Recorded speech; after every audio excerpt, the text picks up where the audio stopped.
Well, hello, everybody. It is Isaac C. Singleton Jr. here. Doing it live with my buddy Ace Doligosa. We're going to have a good evening. We're going to have a good conversation today, aren't we?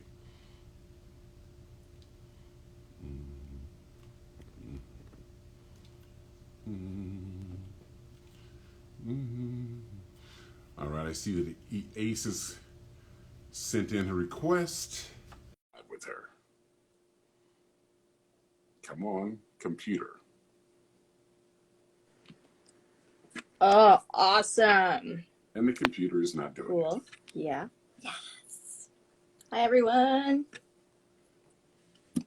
Woo-hoo. I'm just holding tight till I connect.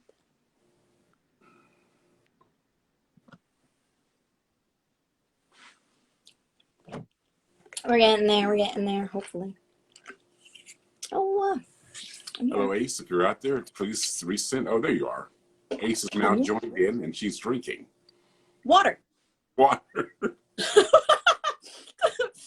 This is Poland Springs. It's not vodka. No, not vodka. No. And she is drinking water. Yes. Oh, that's great. Hi, everyone. Hi, everybody. Thank you for having me. Joining us. Yeah. Hello. Oh, so great. I see a lot of people on today. That's awesome. Thank you for joining, Joanna. Oh, wow. Hello, Great. Joanna. Yes. So Isaac, you have questions. Should we start with our thank yous and then we'll jump into your questions? This is really interesting. Yeah, sure. Awesome. Okay. Hello, Aaron. Tell Olivia I said hello also. Thank you very much. Love it. Okay. So, do you want me to start or you want to go? You can go. Ladies first. Such a gentleman. Thank you very much.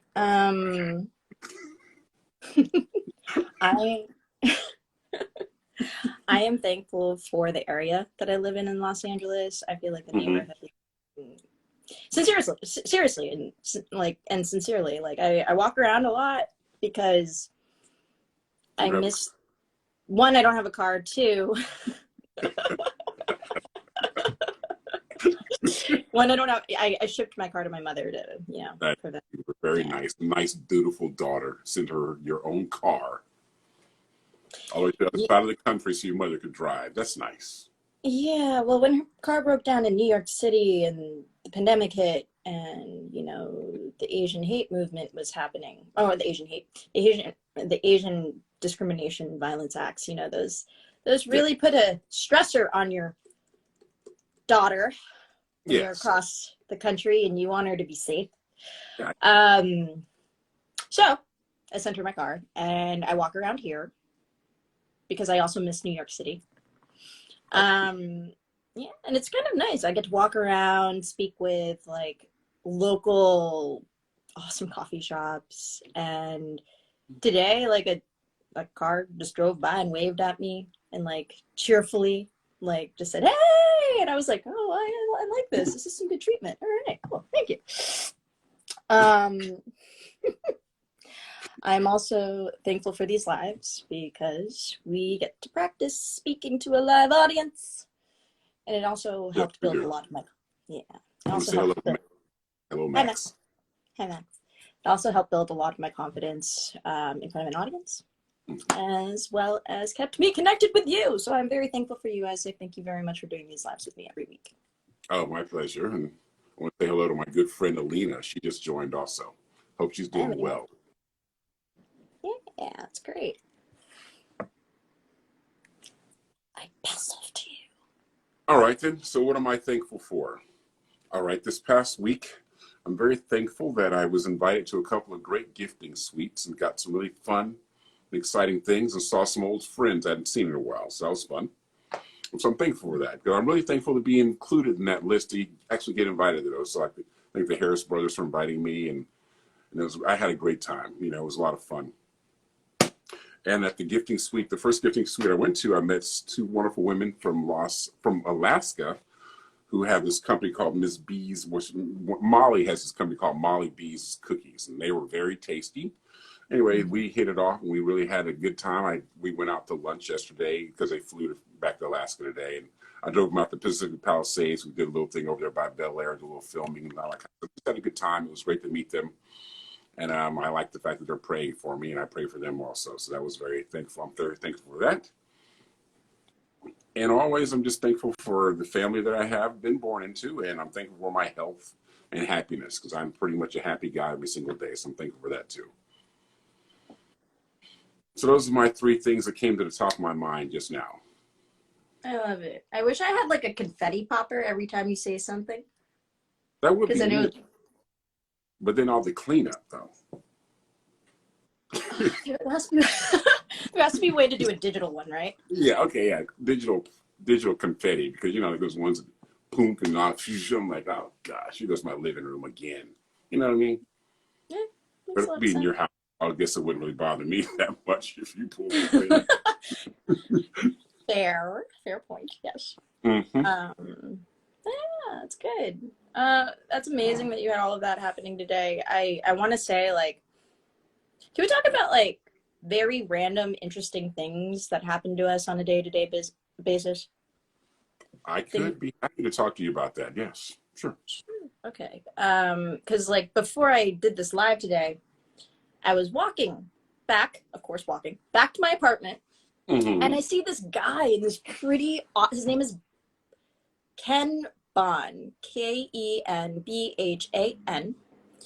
I meet him in an alley because that's, safe.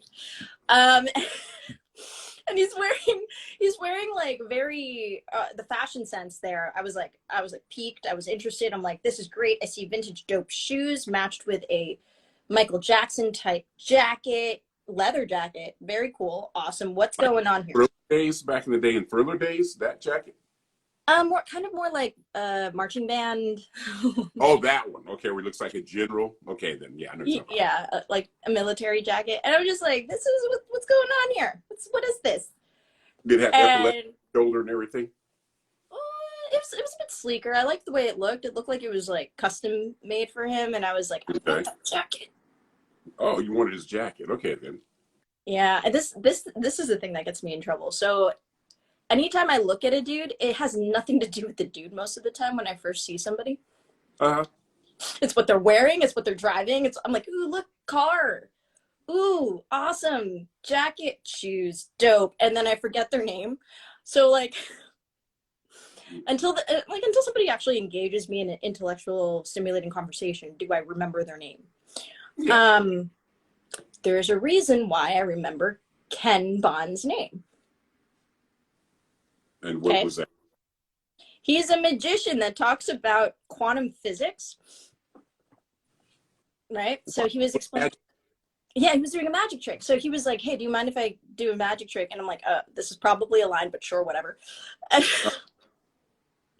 he goes for it. And he talks about quantum physics, which I actually enjoy in conversation. It is fascinating to understand quantum entanglement. It is interesting to understand the difference of energy and particles, etc. Blah, blah, blah, blah, blah. Just kind of why we exist and how we exist. And sometimes we vibrate at a specific frequency. That stuff was really cool to me. Thank you. So he's talking about quantum physics and how he does magic with quantum theory of sorts. And I forgot the full thing. Check out his YouTube channel. He actually has me on it because of today, right before I got here. Okay. All right, then.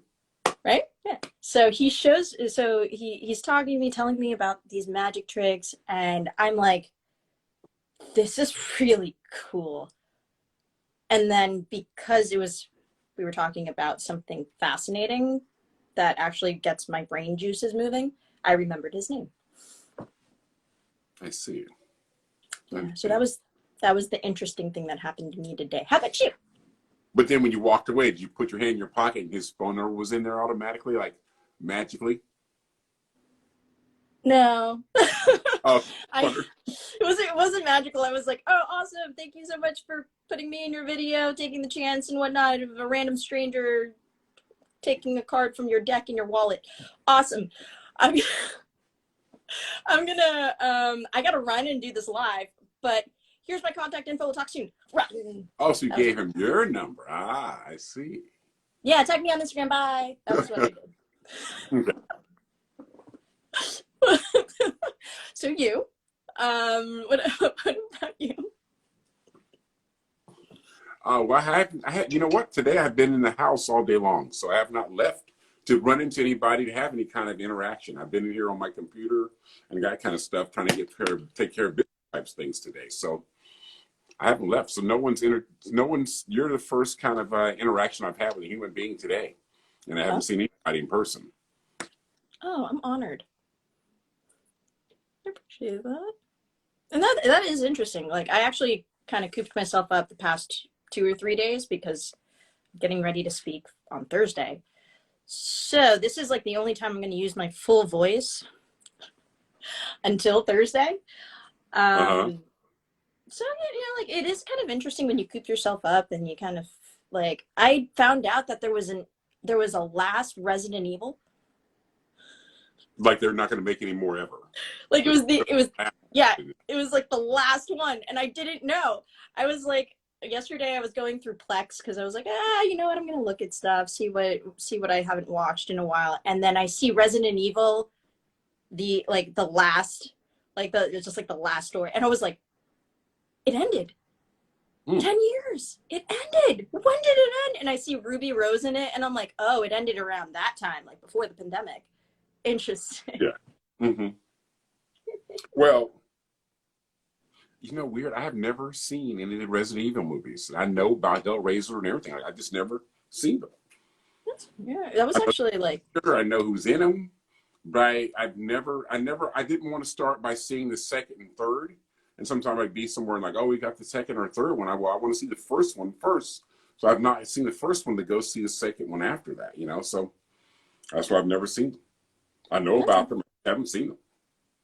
Yeah, it was actually a pretty strong part of my childhood. Like, I remember playing. I didn't play the games because I was too scared, but I would play next to my cousin, or sit next to my cousin and watch her play, and then freak out and scream anytime a zombie or something would pop up, and that was fun for us. Then the movies came out. August planning on making another one. They probably will. But I remember when the movies came out and sitting next to my cousin who she used to like play a lot, and I would sit there and she would tell me, oh my gosh, the new characters, they're all coming out. They're Redford, awesome. Like the twins, the brother, the sister. And I was just like, oh, look how happy she is. Nice. And that part of it was pretty cool because like then I would watch the games, and then instead of like reading any of the comic books or anything else of the storyline, all I had to do was either watch the games or to really understand the movies. Okay. And that's a fun shortcut if anybody needs to like watch something, like anything that's 2,000 episodes long, like Naruto. Just watch the games. You'll learn the story. Mm-hmm. I'm just watching movies. Like, okay, give me a script. Give me some people who are acting it out. Let me see some plots. And there you go. I see it. Okay, now I know what it is. That's me. That's That's a good angle. I guess I'm a bit of a gamer girl to really. Well, I appreciate games. I don't play games as much. It's really easy to actually beat me in a video game. Did I ever tell you this? So this is the standard in dating for me. The standard what for you? This one of the standards in dating for me. Okay. You have to beat me in a video game. It's not hard. If you're actually a decent gamer, it's not hard. So if you beat whomever you're trying to date in a video game, it's like, sorry, next. If I like beat them consistently, like they had no chance of winning whatsoever. There was this one time I went out with like a friend and he was trying to introduce me to somebody, and we were playing games. We were at Dave and Buster's, and I beat him at everything. And I was just like, this is kind of hard for me to respect you. Oh, you don't even respect them. That's not good. I respect them. I just have a hard time. Yeah. It's just, I respect them as an individual human person. I get it. I understand. but they're not worthy of your dating. No comments. No, I think no. I just think they would get really annoyed after a while. Because you'd be It's beating like, them all the time. You'd be besting them all the time, and you're like, nah, this isn't a relationship. yeah, unless, or if they give up Oh, and they trying to beat me. quitters. Yeah. Quitters, yeah. Well, when you date somebody, don't you want like a challenge? Like you want to be with somebody who kind of like not just at your level is not what I'm saying, because that's kind of mean. I don't want to say that. Everyone's at your level and in a specific way. Yeah. But when it comes to like, I don't like somebody who will brutally try and beat me down by winning. But I do enjoy somebody who can kind of like learn how to beat me or best themselves at a skill, because I'm pretty good at a skill, so we both kind of sharpen each other. I see. Okay, well, I understand. Yeah. I didn't want to make you have to be a villain or anything like that. I understand. I understand what you're saying. Thank you. I prefer not. Have you ever been to Raccoon City before? They went back to Raccoon City. I was watching it last night. They go back to Raccoon City. And I was like, oh, the nostalgia. First movie. And they like even go through all the different like trials and the memories of like the first movie of when the specific like events happened. And I was like, oh, this is so cool. It's like a trip down memory lane. Happened in the first Resident Evil. There's a city called Raccoon City. Yeah, that's where it's staged. Yeah, they started in Raccoon City. Are there a lot of raccoons running around or something? What's wrong? Why is it called Raccoon City? I have no idea. That I've never questioned. It just made sense, I guess, because it's branding, but marketing. I don't know. But I remember Raccoon City and then the Hive, and like they take you back there in the last movie, and I'm like, this is cool. This is and it was so cool. I remember when I used to work with Mark Stern. I was his coordinator back in the day. He was the president of Sci-Fi once upon a time, and he had a relationship with the director of Resident Evil. And me and his assistant me and director of Resident Evil's assistant, like we got along, and I was like, this is so great. And then things happened, and I lost contact. But I love. It's just like it's one of those things that kind of warms your heart. I don't know why, but it's one of those zombie things. Like legit zombies. Okay. I feel like that started the big craze, underground. Let's see. Okay. Yeah. Yeah. Excited about any kind of movie that they're coming out soon? I think April 15th. Not Harry Potter. Fantastic Beasts comes out. The Grindelwald series coming out again? Okay. I'm excited for that. I look forward to that also. Some good stuff. I watched like half of Bridgerton yesterday. The one on Netflix. Like an episode or half of the season? First season? Half of the season. Wow, okay. Got sucked in and started watching it. I just let it play in the background while I was working. It's interesting. It really does spice up episode 4. A lot of people are saying like the first 3, they're like, I'm dying. But by the time you get to the 4th episode, it actually does get pretty interesting. And you're like, oh. Yeah, I'm sure you did go, oh. That's why I'll hear all the women go, oh.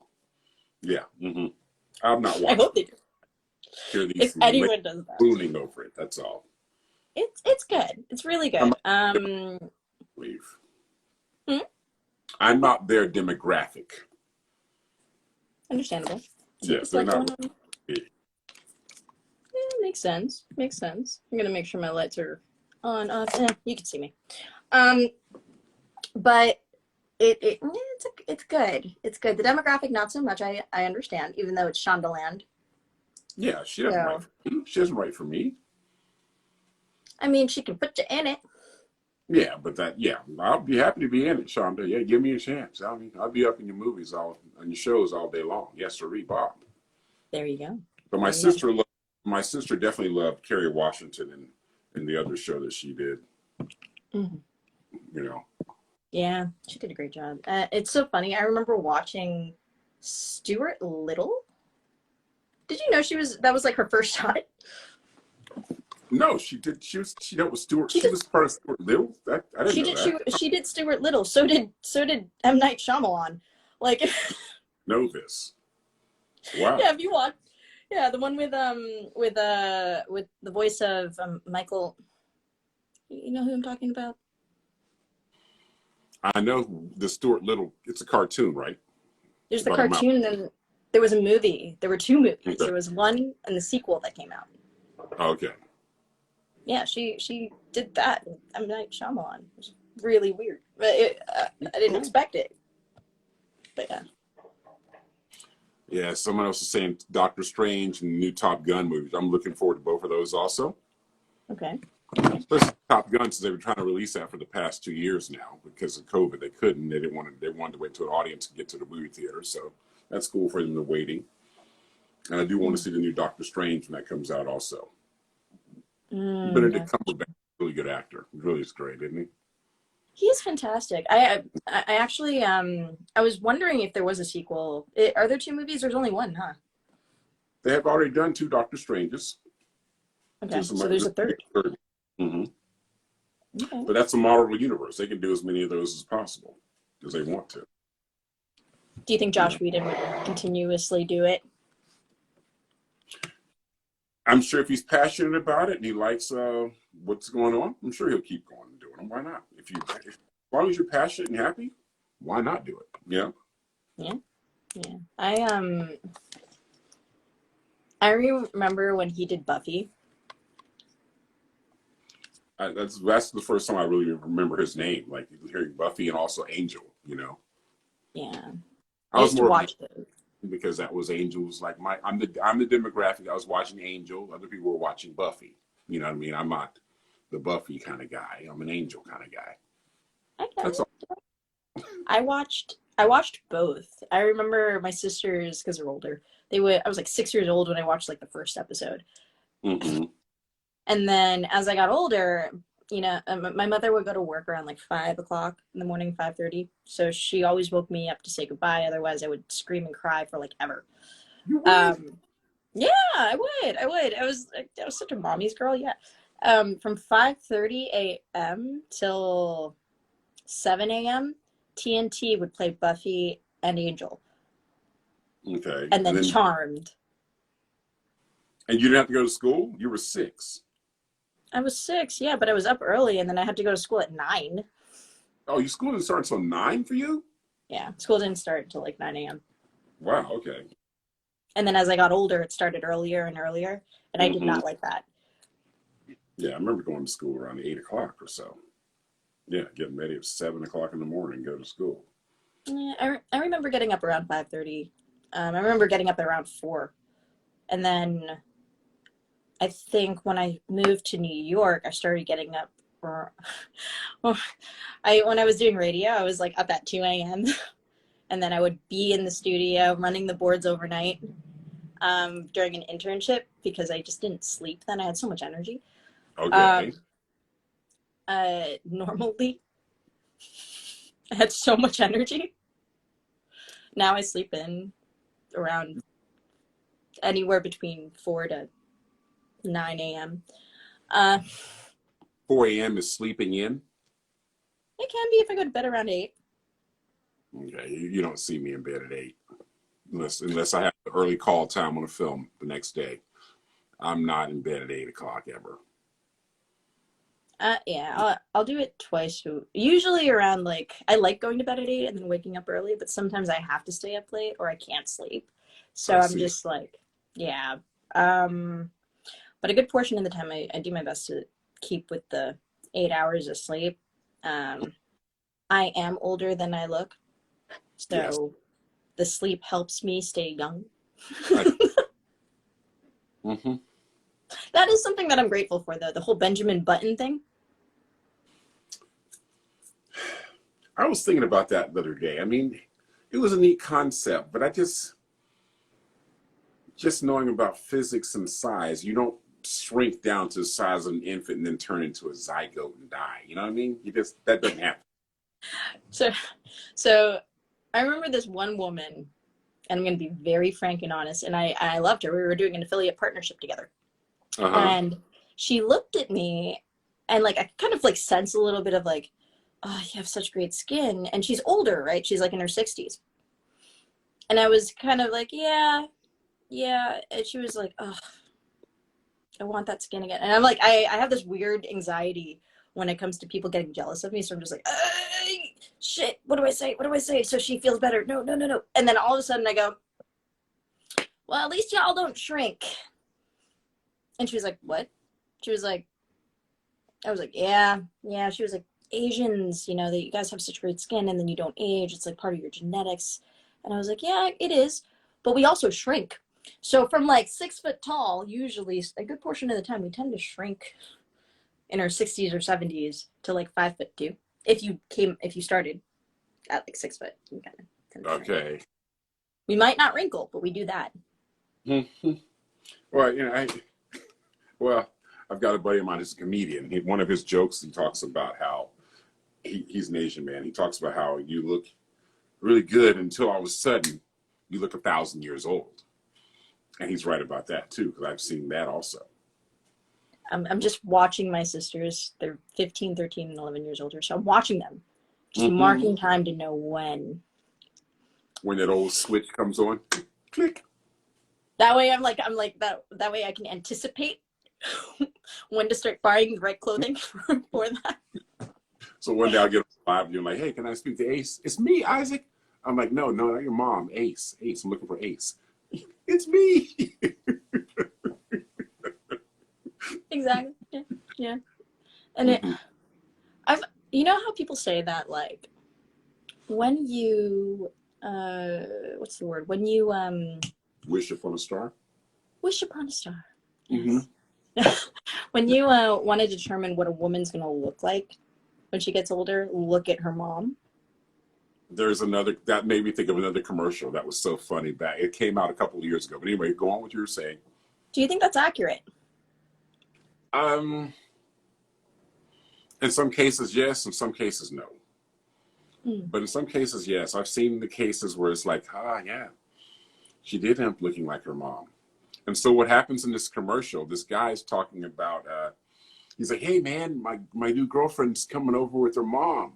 And his buddy's like, oh, good. Now you figure out what she looks like when she gets older. See if you want to marry her or not, right? So he gets a knock at the door and he looks through the peephole and it's her mom and her. And they're both like waving. He's like, hey, that mom doesn't look bad at all, right? He opens the door. And the mom's got this gigantic butt that just like, so she looks great from up the top. It gets down to the bottom. It's like a big pear. She's like, he's like, hey, come on in. It's just so funny because he's like, this is what I got to imagine. This is what I'm looking forward to. I don't know about this. It was really funny. And that's in style now. That's a thing. Well, see, that was like, okay, but what's in style? Imagine that times 2 or 3, and then it's not in style. I mean, it was so funny because it was definitely a fake butt. I mean, it was fake the way they had it because she couldn't hardly even get through the door. That's how big her butt was. But it was just funny to see the guy's reaction. And because she looked still so young in face, and her face was beautiful still, but just like. Do you remember when we went out? There was this one time me and you went out. I think we went to, I forgot. I think it was probably. It was at that speakeasy, and I'm not sure. I just remember you saying, that's not a real butt. And I went, what? And it took me a second to see it and go, oh, wow, that makes sense. How did you see? Yeah, because you just see stuff. It's like, I was one time, I was at my gym. This is about 5 years ago. I was at my gym. And me and a couple of guys were standing outside talking, and this guy came into the gym with this woman. And I mean, we couldn't stop. We tried to contain our laughter, but it was just ridiculous. The kind of amount of plastic surgery this woman had done to her buttocks to make them look so big. I mean, it wasn't even proportionate to her body. And it just was like, I was trying to contain I couldn't stop. It just did not look right. It didn't look right at all. I mean, you couldn't tell that it wasn't even real, and why she would get something that big placed inside of her skin to make her butt look so big. I don't know, but I mean, people do things to their bodies all the time, and she was wearing it proudly, so I just thought it was funny. It looked funny. Everybody else was laughing. I was trying to keep from laughing, and it was funny because you don't expect to see something like that's like actually seeing a cow fly. I mean, it was like, what the heck? You know, it's just like that's not The real. facial response. Oh, I remember when I was an assistant working on Botched at E. You worked on Botched. Okay, I thought you were talking Yeah, about Botched. Yeah, Botched on E Networks like in 2015. Okay. The casting for that. Think about it. There's usually 3 to 2 plastic surgery cases for 30 episodes on that show. We had to see over 100 botched plastic surgeries. Pick which one would be most interesting for TV. Oh, so the other people that came in needing help that just weren't interesting enough, y'all just like, sorry, you got to go someplace else to get that taken care of. I mean, don't get me wrong. Everyone kind of paid for the surgery. They did what they needed to do, right? You know, so it wasn't. Paying for the surgery. The show's not paying for it for them. No. Those are on their own. These are just interesting stories and like cases that the doctors get to help. Because some people got some exposure too. I get it. Okay, I get it now. I'm not too sure if we did pay for that. I don't remember that. I remember seeing the editing. I remember the notes. I remember hearing nipple 3 times during notes. I remember all of that. I don't remember budget towards helping people with their plastic surgery. Okay. But I could be wrong. Feel free to take a look. I just remember seeing 100 different types of deformities from plastic surgery that needed to be corrected. And then we picked the best 30 that would be great for TV. Okay. Out of 100. Everything else kind of leaves your mind at that point. Oh, so you don't remember anything else that you didn't let go of? Like I just. Yeah, I mean, like, don't get me wrong. My mom is a nurse, and my sister was the head of like ER units when she went on tour to Afghanistan. So when it comes to having a strong stomach for that stuff, mine's pretty decent. Okay. Everyone else in the office, they were like, oh, really? Hey, you figure it out. The thing is, like, it's interesting stuff because, like, you really do help people. You help their lives. You kind of see what people can do when it comes to neglect. Because it's people's bodies. And somebody messed up the surgery at one point, and then these doctors are coming in to recorrect it so that these individuals can actually feel like their body wasn't mangled. That they could actually be in the shape that they've always wanted to be. Don't get me wrong. I've never done plastic surgery. I know it's hard.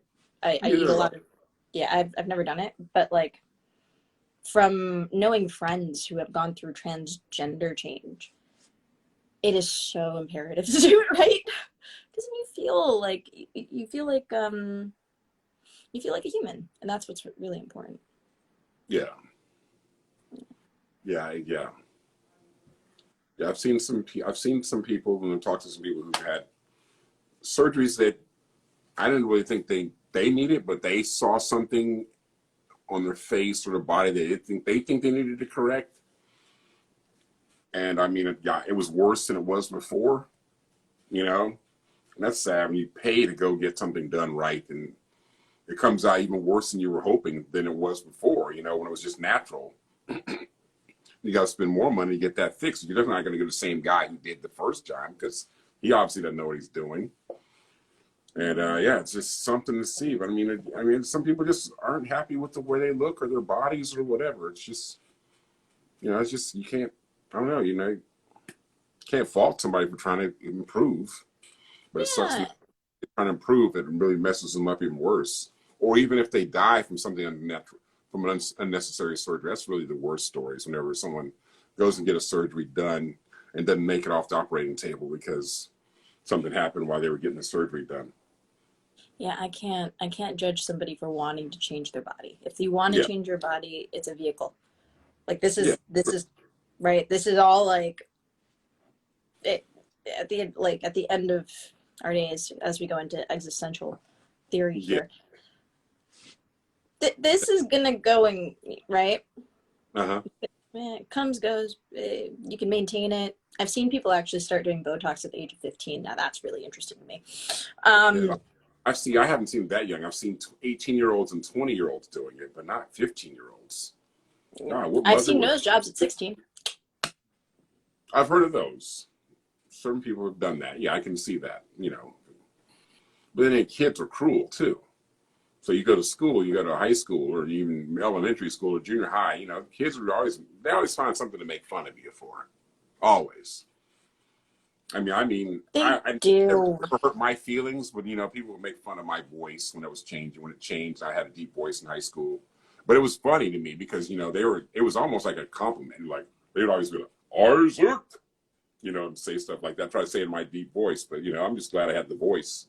And it was done in fun. But sometimes some of the other stuff is not so fun for some of the people that are getting ribbed by a nose, their ears sticking out to the side, even simple things like freckles, you know, just people always find something to do. Yeah, bullying is so common. Like I used to get made fun of for this. What, that mole? All the time when I was a kid. It was just Oh, like, because it made me different. So when something makes you different, what do you do when you're a child? People look at it. They go, "Why is that different? What is that? What? And it's so interesting." Um, yeah, Marilyn Monroe, man, she went through a heck with that thing on her cheek too. I mean, everybody was always like, "Oh, she's pretty." If you hadn't remember that thing, that's why she right. never hardly got work or anything like that. Nobody thought she was pretty. Yeah, And then she owned it, and then people bought fake ones. Like, I, I'm just kidding. That people loved Marilyn Monroe, you know it. They didn't care what was on her face. She was something else. there's actually somebody told me, came up to me in the I think it was high school, and he Uh, mentioned how if you have any type of embellishment, such as like a mole on your face, right around here, it's like it's supposedly a sign of like a kiss of God or something. And I went, shit, um, that's the one of the coolest compliments ever. what if it's up here Thanks. and you He didn't talk about that. He just want to? if it's up here, I don't know. Maybe it's something else. But Okay. like in his culture, I was like, oh, that's really nice. Mm-hmm. Oh, from his culture. Yeah. Was he Middle Eastern? Yep. Okay. Yes. Yes. Mm-hmm. Really colorful eyes. Very cool. So yeah. Well, so this is what I found out from somebody once who stared directly into my eyes, and I didn't really like. Wasn't paying attention. I guess I just didn't look into my eyes Mm-hmm. for a very long time. But he looked into my eyes and was just like, "You have a dark blue ring around your eyes." And I Was he guess talking people are, Iris? yeah, no. Like my iris is dark brown, right? But Okay. around is like a dark blue thick ring. Okay. Okay. And I didn't even notice it. I was just like, my eyes are dark. This is how much I spend looking into the mirror, ladies and gentlemen. I I literally was like, what? And then I looked in and I'm like, oh, interesting. And then I saw my dad's eyes like about a year later.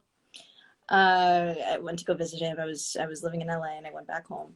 And I started noticing his eyes were gray.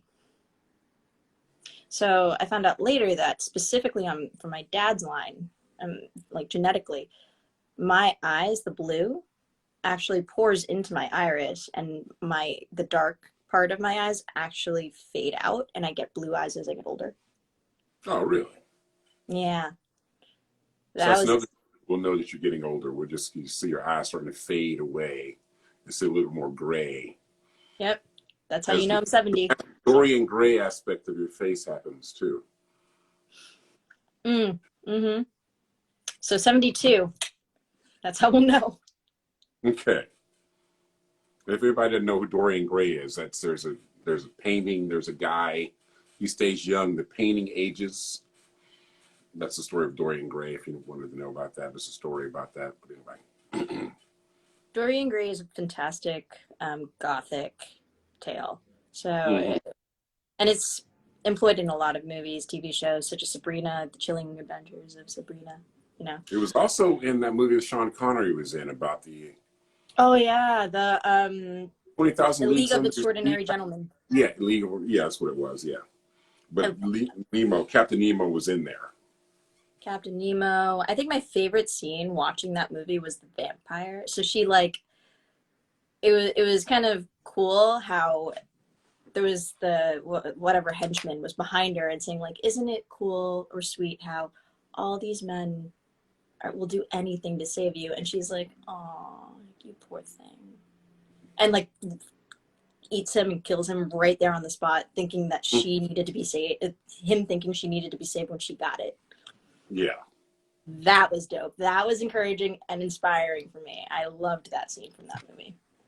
because of the hubris of man and his thought and getting his comeuppance. It's just, the full shock factor. I loved that. It was just kind of Yeah, like, look, she's not, she apparently she's damsel in not distress. helpless. Definitely does not. Mm-hmm. Yeah, she's not helpless, ladies and gentlemen. Not at all. Yeah, yeah. But it was good to see. And it's interesting because, like, when you own that part of yourself, because it's all, in the Gothic tales of the 1800s, I guess. When was, like, Mary Shelley, like, all of them? What historical age was that? Was Mary Shelley writing in the 1900s or was she in the 1800s? I think it was definitely I forgot, Frankenstein, Yeah. Van Helsing, Mm-hmm. even Phantom of the Opera. Like all of that was really Gothic time, or Gothic. It was like a Gothic era of Yeah. artistry. And I don't know I'm not sure if it was 1900s or the 1800s. And it's interesting because right now I don't know for you, but my comments have frozen, so I don't see Oh, they anyone. are. I'm seeing them and they're coming through, and I'm just hitting the Okay. wave people and stuff like that. Yeah, I'll usually see a comment either from like Joanna or from Jess. Thank you guys for being our supporters as we go on these lives.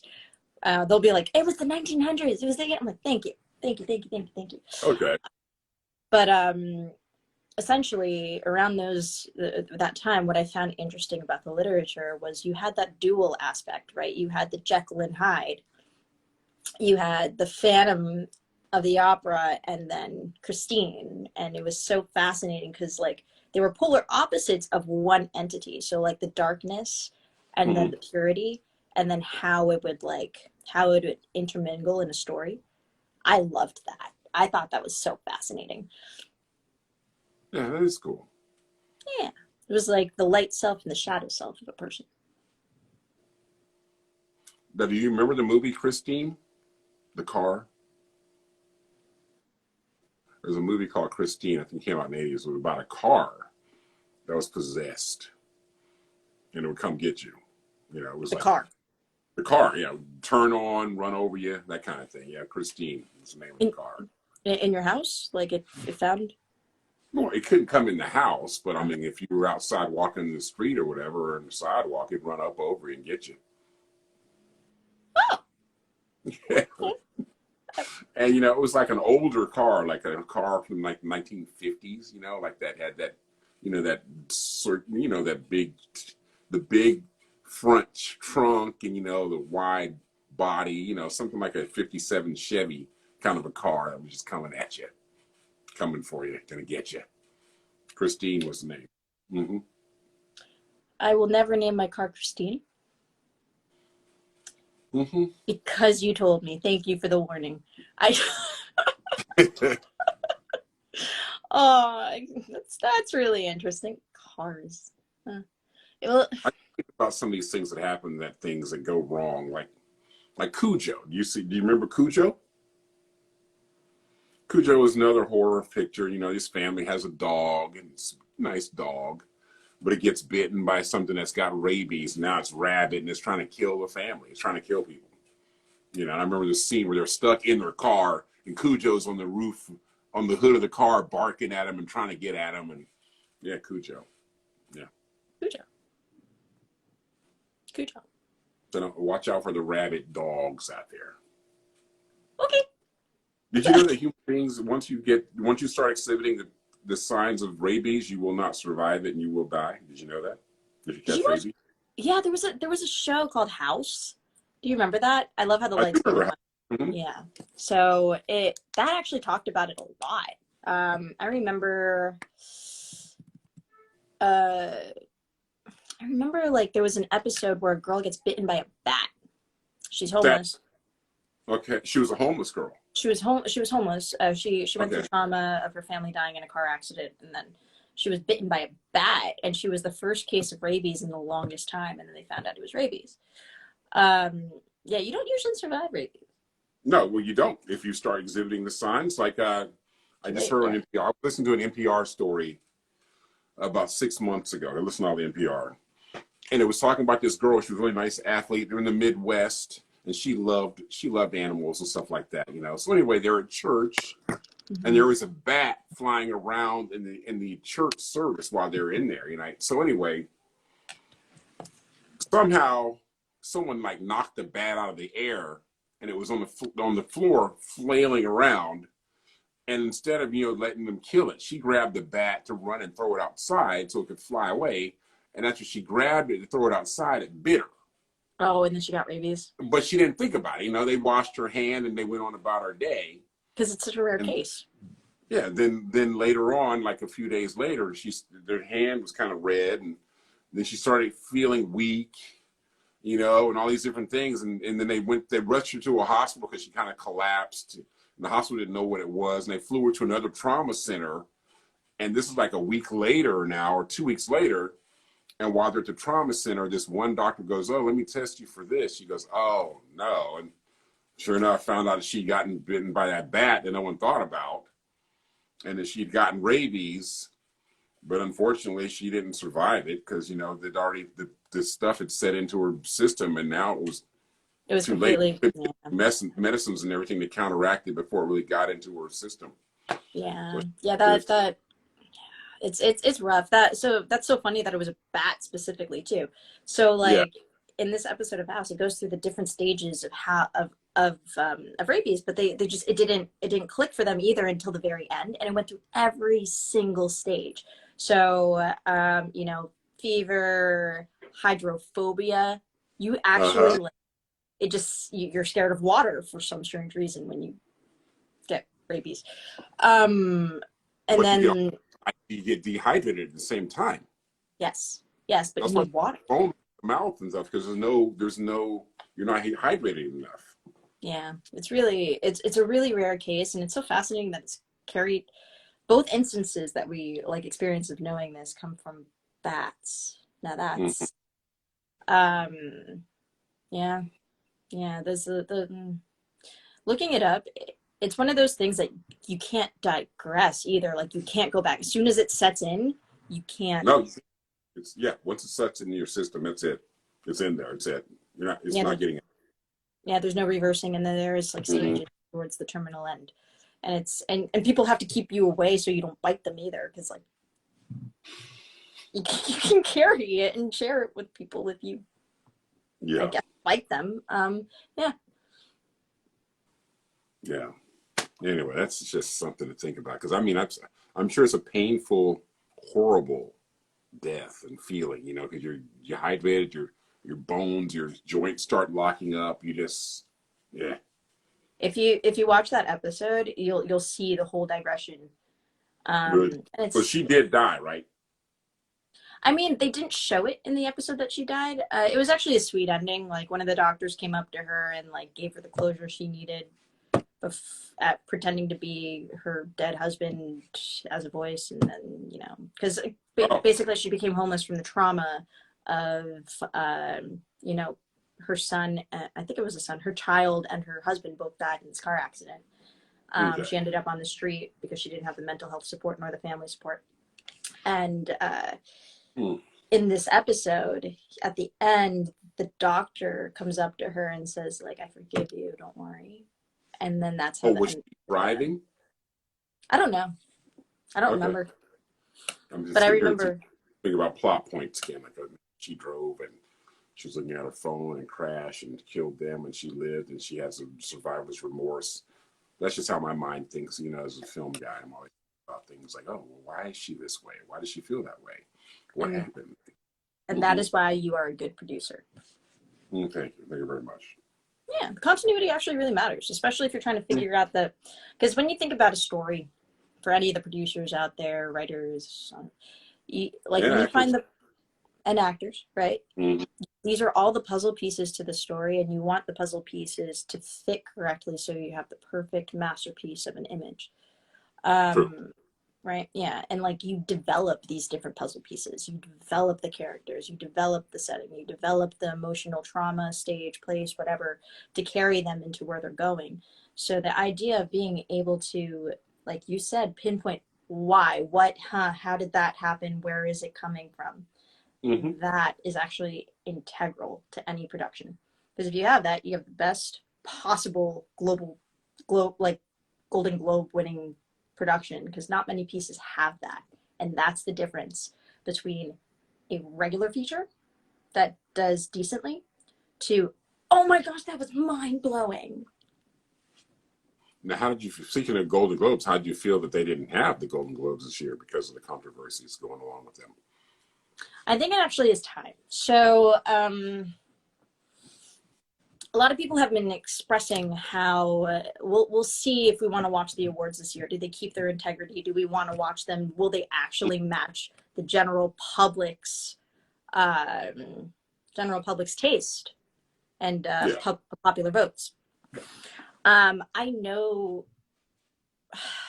based off of what mentors have taught me and told me before, the big reason between that is filmmakers or people that are part of the academy, etc. If they stay in the bubble of just filmmaking and they don't interact with the general public of the United States or the general public of people voting or people watching these movies and films, you will not understand the taste of the general public. Because if you stay in that bubble, how are you going to understand what people need and want when you don't understand what it feels like to need and want what they need? That's true. Okay. Right? So if you're not in touch with that, that's where the big discrepancy in the Golden Globes and the people in those different mindsets watching the movies, understanding how the movies are developed and created. That's where the polarizing perspectives come into play, and that's why you can lose an entire general public's opinion Mm-hmm. if you stay in this bubble of maybe 120 filmmakers and executives. And I'm not saying it's 120. There's probably more, right? But if you're underneath 1,000 versus how many people are in the United States? Yeah, I know what you're saying. That's when it becomes a bit of a discrepancy, because if you understand what it's like to be in middle class America, in maybe 4 or 5 different states, you'll understand exactly what the general public is going to think. It's really funny because, like, a lot of people in middle America, the people that aren't in New York and LA and those countries, the states, I'm said the countries in between, the states in between. Yeah, because we're a lot of people out here, here in LA, they try to write for those folks. And at the same time, they write for us here too, but they just don't know how to reach some of those audiences. Some of those audiences don't understand some of the various plot points that happen when movies are about areas here, and they just get a certain idea of what it's like to live here, even though it's just a stereotype. It might not just be the truth. You know what I mean? Yeah, And they feel that's what those people are like there. yeah, I can't tell you how many people I've talked to that are from the Bible Belt for sure, who think that LA is a land of debauchery just because of what they've seen in movies. I'm like, no, it's not though. It's a just normal old place too. Just different type of people live here. More diverse people live here. That's all. It's not a debaucherous place just because you saw a movie. But that's how some people feel about LA. They think of it as like a debaucherous, sin-filled place of run a Sodom and Gomorrah kind of a city, and it's not. But it's funny that they have that kind of idea about it because of what they've seen in movies and TV. So thankfully, I have a very large family. Mm-hmm. Very large family. A lot of people say Filipinos tend to have big families. No, no, no. I don't mean like that. I mean like my family is, you know, we count our second and third cousins and we keep track of each other because Okay. I come from a family of senators in the Philippines. So it's a very large family, and I can call a cousin in any city and kind of get a taste of what the city's like based on their Hmm. experience with it. So thankfully, Okay. I've always had that kind of pipeline to understand a little bit more of what other people are going through that are not in the regular urban cities. Yeah. And then you'll start seeing, like, if you look at a map and you're trying to understand like political values or political opinions, you'll see blue is like beaming in these urban cities, but the rest of America is like red, Hmm. right? And Yeah. when you think of it like that, especially if you're only in the cities and you're like your five best friends are just in those cities, it's going to be really hard for you to get the idea of somebody in living in the outskirts of Birmingham, Alabama. True. That's true. Yeah. And it's balancing. It's understandable because, in my opinion, and I'm not saying that I'm for, I need to say that. I am not saying that I am for Republican, nor am I saying I'm for Democrat. I like going by the SNL way of doing it. We laugh at both. Uh-huh. It comes down to understanding, like, when you think about the United States as a big geographical terrain with Yeah. populations of specific needs based on the geography, the market, and the economy of those specific areas, that is where their opinions are coming from. Versus, Hmm. I live in Texas, you live in New Jersey. Why don't we get along? Usually people do, whatever. Well, But they can. You can find you, common ground somewhere, somehow. you'll find If common you try. ground. The common ground comes from understanding humans and understanding that we need our needs met. The difference in representation is based on the geographical needs that you need for the people that you're working with. Yeah, That's and where, too. yeah. Got to think about the economics aspect of things also when it comes to representation.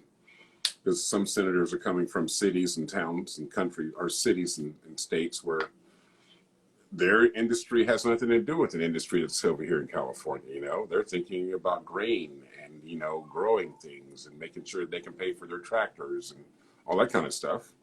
Mhm. Compared to us in LA, who's like, man, the gas is too high out here. We got to drive this car to get to our office job or to our studio job, you know, kind of deal. So it's just different, It's different different. It's needs. different. Exactly. Mm-hmm. And like, thankfully, I was referred into this national high school program called NYLC. So like high school students across the United States came together and then created a mock government. Um, and like based off of that, we had to rapport and dialogue about specific laws. And it was really cool because I got to understand somebody from Montana and understand somebody from California, Alabama, and then I was from New Jersey, and then I actually got to meet some of the representatives, like House representatives at the Capitol, Okay. in regards to New Jersey. And our needs, or his specific district, had everything to do with the pharmaceutical companies within that district. I don't know if you know, but Jersey has a lot of pharmacy companies. Um, and that's what he had to think about versus somebody who had to think about the entertainment industry and how that needs to run in Los Angeles or Chicago. I don't even want to touch Chicago when it comes to what goes on there, but all of that, I think that's fascinating. And I think it's fascinating because a lot of people don't think of the film industry as an industry that really drives a lot of jobs. Because in the film industry, yeah, sure, they think of actors, they think of producers, they think of the directors and the grips and all that kind of stuff. They don't know about people who have to do the catering for it, Mm-hmm. linens, all these different other industries that go around the film industry that make their money off of what the film industry is doing because they need to take care of these vendors also, and these vendors take care of the film as it's going on. They don't think about that stuff. And There's a because lot of people that are affected by the film industry that have nothing to do with making a movie at all. Exactly. And that's a big thing because California has its own market because of that. Because Yeah. basically, films that are made in California, I know it's changing now across the states, but films Hmm. that are made in California are distributed globally because LA is Yeah. that hub for global distribution in other countries. Hmm. For And I even tell them, they're like, I'm going to move to Atlanta because there's more work. But hey, the main roles and stuff are still coming out of California. That's where they're finding these actors. If you want to yeah, be in Atlanta, yeah, you'll get the under fives. You might get a good role, but for the most part, the main actors are being hired in California. They fly them to Atlanta. I yes, can when I was living in Orlando. I mean, I would get on these movies. All the main actors were coming out of California, and then they give us the under fives and stuff locally. And then I moved to California. What happened? I got a show back in Orlando because now I'm a California actor. and you know So why? because I'm a good actor. Yes, you're a great actor. You're a phenomenal, excellent actor, 100%. You, you know, I'm thinking macro scale, but yes, you know why else? No, you tell me why else? So Because the LA, because LA has the agencies. It has the yeah, talent agencies. it does. The talent Hmm. agencies actually create the backbone of the industry because they also train all of the younger, like, so when you start in the mailroom program at an agency, that Hmm. clerk can be a producer, writer, development executive in TV and film, making all the decisions in like at like HBO Max or whatnot. Same thing with NBC Pages, but Yeah. you know, different extent. There's more agencies. So if you think of it that way, you're basically burgeoning and creating this backbone network of entertainment that runs it on the business side Yeah. that can handle entertainment personalities. That is actually exclusively hard and rare.